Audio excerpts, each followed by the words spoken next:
Hi, I'm Jack for Cinefix. Ray Harryhausen died today. He was 92, and it's hard not to be completely bummed out by this because he influenced so many filmmakers, including myself. I mean, generations of special effects technicians and directors, producers, writers have all been influenced by his work.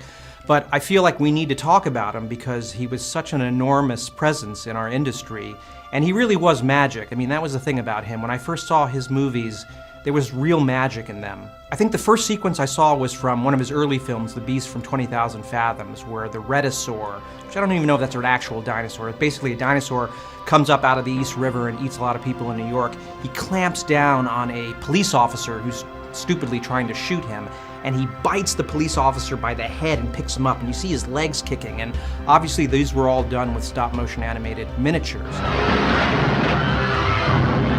Ray's mentor was Willis O'Brien, who created the original 1933 King Kong, and when Ray saw that movie, he knew what he wanted to do. And ironically, years later, Willis O'Brien became Ray's mentor, and Ray worked on Mighty Joe Young. And the sequences of Mighty Joe Young are incredible. I mean, the roping sequence where the cowboys try to lasso Joe is one of the classics, and Ray worked on that. Then he went on to Beast from 20,000 Fathoms, and after that, just a slew of incredible movies. It came from Beneath the Sea, which has the classic moment where the octopus, or I think it's a quintupus, because you could only animate 5 tentacles, because 8 was too much to animate, wraps itself around the Golden Gate Bridge. You've got Earth versus the Flying Saucers with those amazing stop-motion animated flying saucers blowing up Washington, D.C. Tim Burton was greatly influenced by that movie and a lot of Ray's movies. You can see in Mars Attacks, the flying saucers are identical.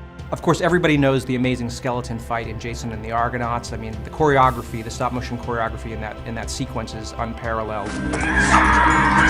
Years earlier, he did an incredible single skeleton fight in The Seventh Voyage of Sinbad on a staircase, a duel with Kerwin Matthews. Whether it's the Amir space alien in 20 Million Miles to Earth fighting an elephant, or the castaways on Mysterious Island fighting a giant crab, or Perseus fighting Medusa in the original Clash of the Titans. There was no one like Ray Harryhausen, and like I said, he's going to be incredibly missed. But fortunately, we have all his films to watch over and over again. In fact, I'm going home tonight, and my wife and I are going to just watch a lot of them. And I think that's the best way to celebrate this amazing artist.